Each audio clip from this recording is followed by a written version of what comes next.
Hola, mi nombre es Manuel Cuesta Morúa, soy un ciudadano cubano, activista político, 56 años, soy un socialdemócrata que lucha justamente por buscar el equilibrio cercano a lo perfecto entre las libertades fundamentales y la equidad social en mi país.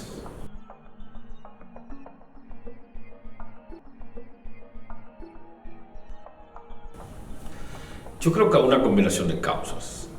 Primero, que lo que dura tiene más tendencia a durar que lo que se basa en un proceso abierto y de certidumbre, como son las democracias. Un segundo factor es que hemos estado frente a los Estados Unidos. Yo creo que ese ha sido un factor fundamental por el cual lo que dura 60 años parece que va a durar un poco más, porque ha alimentado un nacionalismo defensivo, negativo, que explota la plaza sitiada para mantener la cohesión y justificar la represión contra la diversidad cubana. Yo creo que eso ha sido un elemento clave también. La política norteamericana es una variable en la política interna cubana. Y este nacionalismo negativo, excluyente y defensivo ha impedido que el país se abra a la democracia en lo que tiene que ver con los factores externos, que son muy importantes para explicar el desarrollo o las posibilidades de cualquier nación. Un tercer elemento es que la utopía cubana fue vendida con mucho éxito. La principal industria cubana es la de la propaganda, no la de producir alimentos, no la de producir libertades, no la de producir inclusión social, sino la de vender la imagen de que Cuba es la utopía que puede ser para América Latina. Y eso ha sido explotado y todavía hay muchos sectores, no solo en la izquierda, también en la derecha, que creen justamente que Cuba es el país donde todos pueden tener acceso a la salud, a la educación gratuita, a todos los bienes culturales y a la vida pública. Yo creo que eso ha sido un tercer elemento fundamental. Y uno cuarto, que no, por último, debe ser menos importante, es que se eliminó la cultura cívica, la cultura en la que los ciudadanos se ven frente al Estado y le dicen al Estado: tú te debes a mí, no yo a ti. Eso se debilitó por estos 60 años y el malestar fundamental que ya se expresa la sociedad cubana en todos los ambientes, en todos los sectores, pues no logra todavía articularse de frente al Estado para exigir una democratización del país y que todos los cubanos participen. Pues yo creo que estos cuatro elementos se unen para explicar por qué duramos durante mucho tiempo.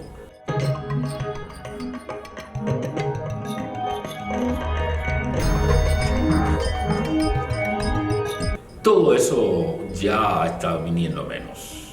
Educación, salud y cultura no son ya logros que el gobierno cubano podría estar vendiendo a la comunidad internacional. Hay un divorcio entre lo que cree la comunidad internacional y la realidad de estos espacios, de estos ámbitos al interior de Cuba.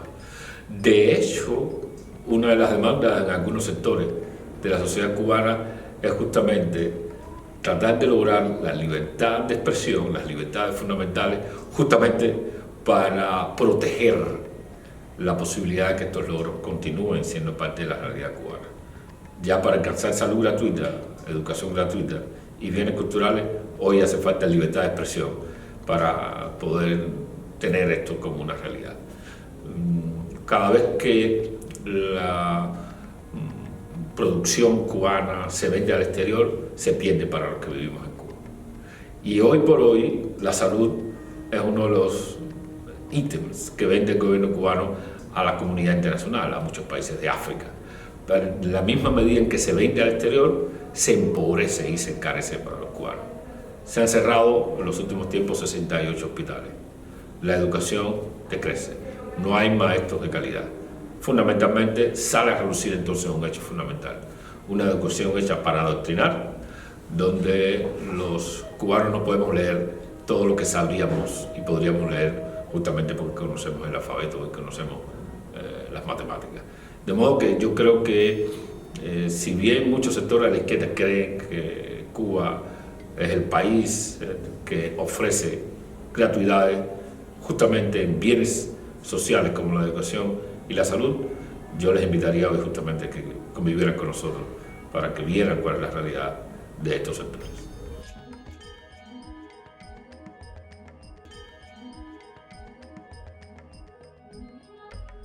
Mira, yo creo que lo que hizo fue un decreto, decir que todos somos iguales, o que todos éramos iguales. En la práctica y en la realidad, la inclusión de la comunidad afrodescendiente no ha sido justamente lo que ha prometido el discurso de la integración y de la participación igual de todos los cubanos. Si uno va subiendo la escala del poder, se va dando cuenta de que el blanqueamiento todavía sigue siendo uno de las metas de los cubanos para tratar de ser los más grandes espacios de decisión al interior del país. Miremos el puro político y se verá que allí donde se toman las más grandes decisiones y fundamentales del país no hay inclusión afrodescendiente. Miremos otros actores, otros sectores de la economía, sobre todo los sectores emergentes, los sectores que marcan la diferencia en la modernización cubana, y veremos que ahí no hay integración racial. Vemos que para muchos de la comunidad afrodescendiente el éxito y el camino, las avenidas del éxito, son por el deporte, son por la música, quizás algunos sectores de la cultura, pero esto lo único que ha venido es ayudar a esa división racial en la que se entiende que la comunidad afrodescendiente es buena para ejercer el músculo y no es buena para ejercer el pensamiento y sobre todo para definir los espacios políticos de participación pública dentro del país. Y yo creo que hay mucho trabajo por hacer. La reproducción de los esquemas de racismo se dan justamente en aquellos sectores que tienen que ver fundamentalmente con las decisiones fundamentales de la nación cubana.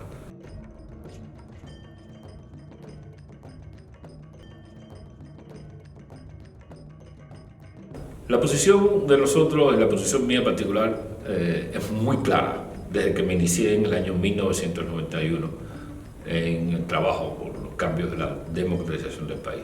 Siempre suelo decirle a todos los interlocutores con los que puedo conversar sobre el tema que antes de que el gobierno cubano en 1993 saliera con su propaganda contra el banco, ya los sectores donde yo empecé a trabajar en la oposición en Cuba se expresaron contra el banco norteamericano.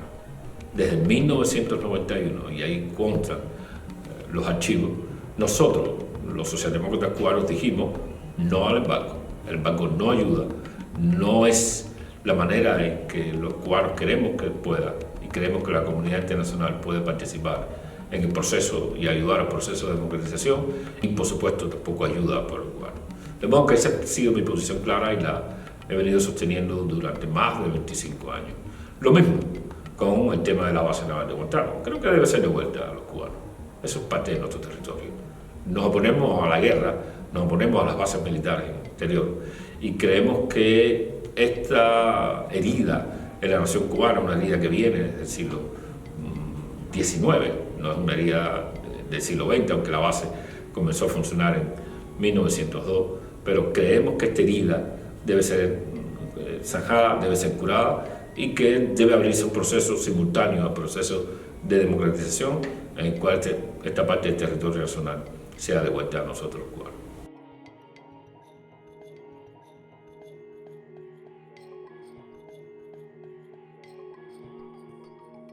Porque es una de las maneras en que las democracias se debilitan.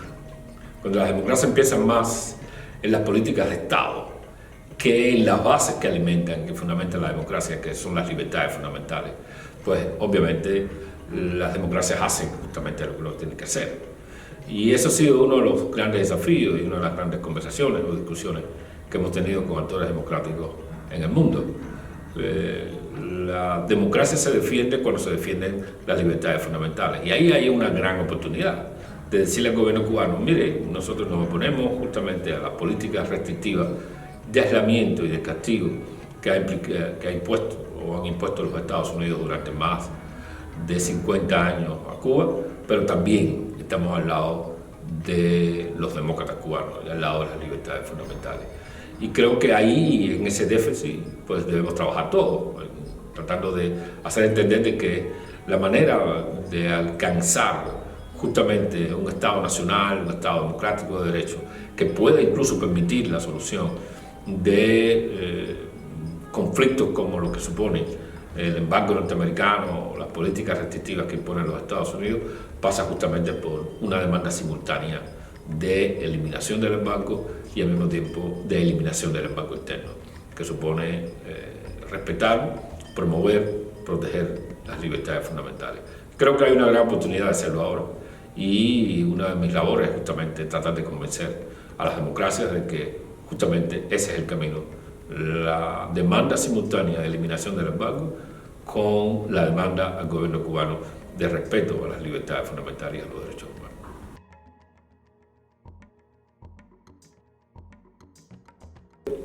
Falta, digamos, pisos de madurez, movimiento democrático del cual formo parte. Nos faltan tres premisas que son fundamentales para que el movimiento se solidifique mucho más. Uno es respeto mutuo, dos es tolerancia a las alternativas y tres es sentido de lo político. Si logramos caminar ese trecho, yo creo que el movimiento pro democracia estará y alcanzará un nuevo estadio de fuerza para luchar justamente por lo que hemos venido luchando por más de 40 años, porque el movimiento de democracia no empezó ayer. El movimiento de democracia empezó en Cuba por allá, por la década del 70 del siglo pasado, en que actores se dieron cuenta de que de alguna manera debíamos trabajar juntos desde nuestra diversidad y desde nuestras diferencias para lograr un Estado de Derecho en el país. De modo que si logramos trabajar en estos tres ámbitos, respeto mutuo, tolerancia y sentido de lo político, yo creo que el movimiento democrático en Cuba alcanzará la madurez necesaria para enfrentar una oportunidad como la que tenemos justamente para lograr el Estado de Derecho y la democracia en el país.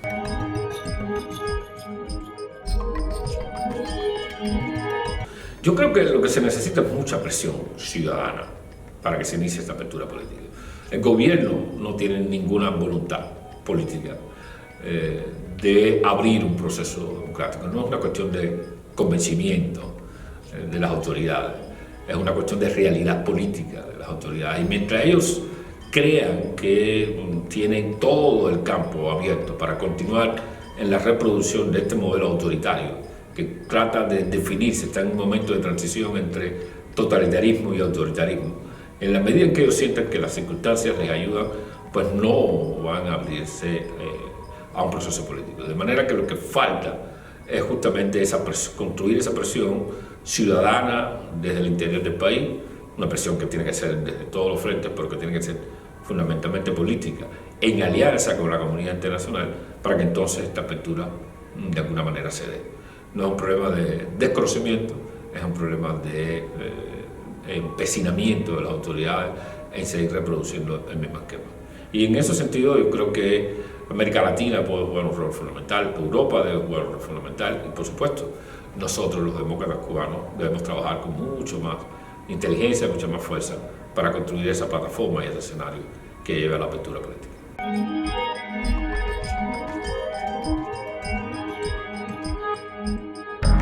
Yo creo que sí.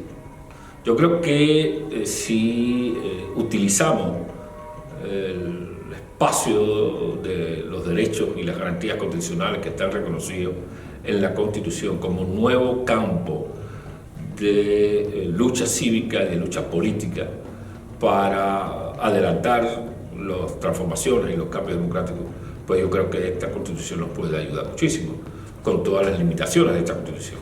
Esta es una Constitución híbrida que trata de buscar un equilibrio imposible entre el reconocimiento de ciertos derechos y la continuidad del modelo estalinista, del modelo totalitario.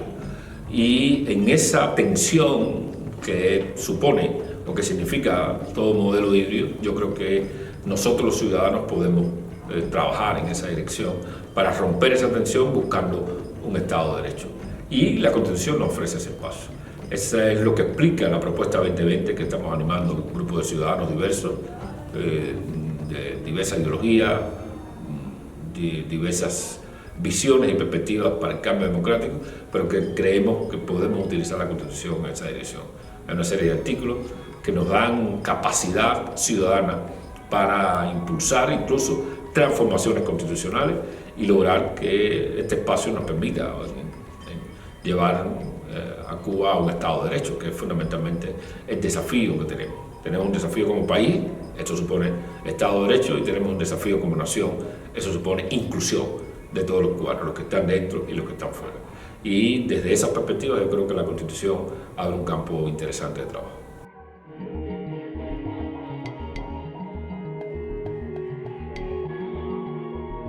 La política exterior de una Cuba democrática tiene que ser la política exterior que asumió Chequia con Václav Havel.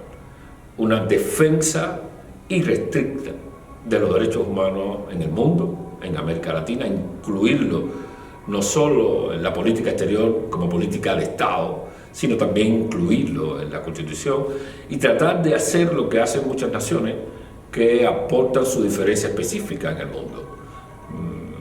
China aporta lo que puede aportar en el mundo con su diferencia específica, que son productos baratos. Otros países aportan tecnología, otros aportan determinadas habilidades. Argentina aporta carne, Uruguay aporta también a la comunidad internacional. El aporte de Cuba, justamente, país pequeño, población mediana, una política exterior volcada hacia el mundo, como la ha tenido Cuba históricamente. En este caso yo creo que la diferencia estaría en convertirse en la vocera de los derechos humanos en la comunidad internacional, en las Naciones Unidas y en todos los foros que se abran, porque yo creo que ese es el desafío que tienen las democracias en el mundo. Una agenda clara de principios en materia de derechos humanos, de Estado de Derecho y de libertades fundamentales. Y yo creo que ese es el compromiso que deberíamos asumir los cubanos y por lo tanto es el compromiso que yo como cubano asumiría de cara al futuro.